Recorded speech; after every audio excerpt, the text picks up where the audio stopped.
So I think this might be what Deadeye Customs refers to. It's like bow shock is what they call it. When a boat goes through the water and leaves a wake behind it. One there. One there. And we've been seeing these all day today here. I just decided to, because you can kind of see there's a bunch of weirdness going on in the sky all around on the horizon. But this one formed clearly enough that you can see the main body right here leaving trails that go clear back to about there.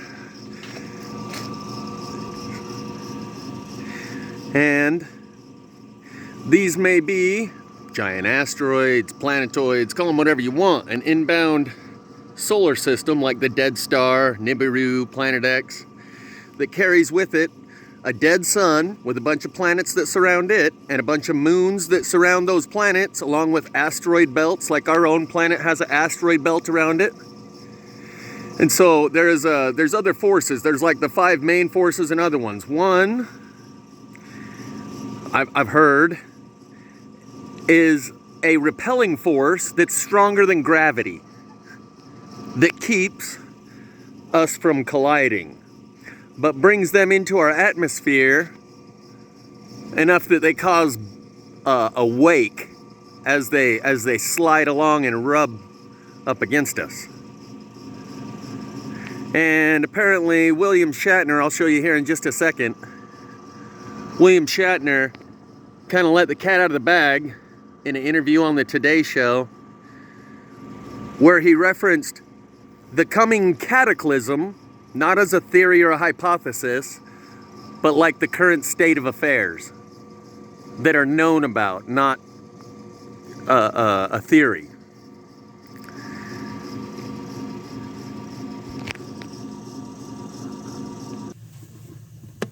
I mean, what a thrilling 10 minutes. It had everything. We're so happy that you're here. Back. And it had feels everything. Good. Yeah. And the realization, once again, the fragility of this planet, the coming catastrophic event, and we all have to clean this act up now. Yeah. And the realization, once again, the fragility of this planet, coming catastrophic event. So I'll include that link in the description, along with Marfugal News last night, who covered that part that I just showed you about William Shatner.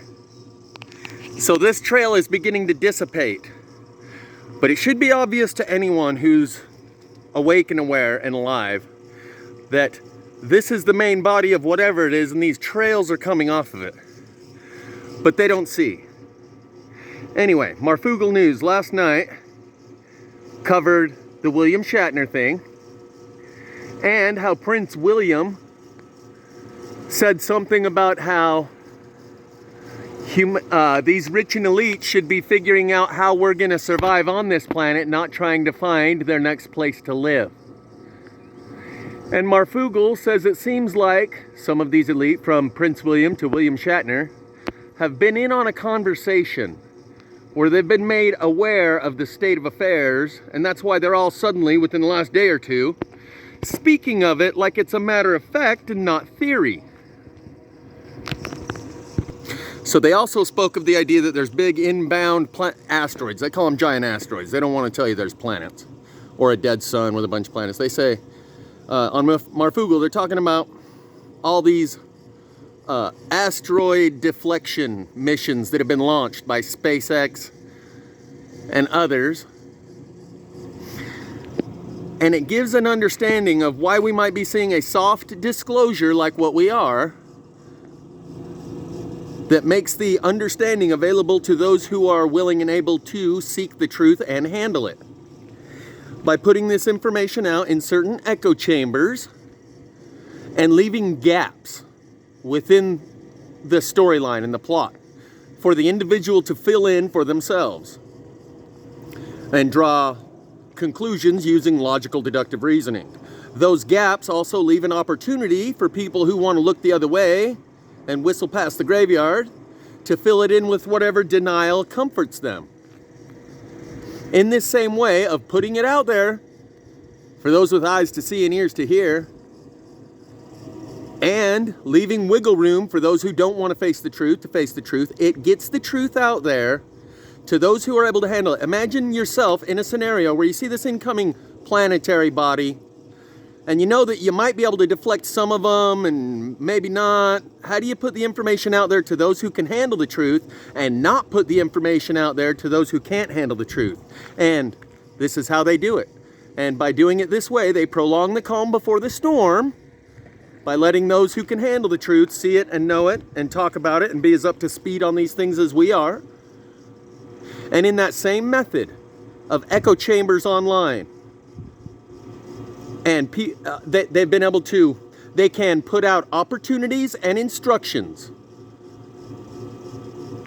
without picking and choosing who gets to go and who has to stay behind, or who gets to know and who stays in the dark, leaving it to a process of self-selection and putting it out there. Can you imagine yourself being in a room? How do we put this out there to the people that can handle the truth and not put it out there to the people that can't handle the truth, that would create hell on earth leading up to the big event? Well, you might come up with a solution that looks a bit like what we're seeing now. Limited disclosure, soft disclosure, compartmentalized disclosure, and it's on a process of self-selection on whether or not you see it or don't. 1, 2, 3. Most people don't see this stuff. They choose not to. They don't want to know. And so it's those people that you don't want them to know. You don't want to force it and put it in front of their face, like the sun tunnel. That's more than they can handle. They look up in the sky and they see what I showed you a minute ago, a giant main body with giant trails coming off it, and they go about their business. Those are the people that we do not want to know. Let them go about their business, whistle through the graveyard, and pretend like nothing's happening, because those are the people that haven't incrementally acclimated and acquainted themselves with the truth enough that they can handle the truth. So how do we put this out there to the people that can handle the truth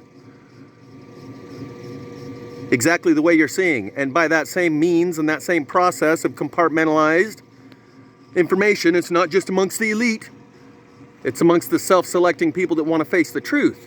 Through those same echo chambers, you can put out opportunities and instructions to the whole world, but only those people within those certain channels have access to it and the opportunity to make that choice, while the others made the choice of willful ignorance and will not have the opportunity to be in the know,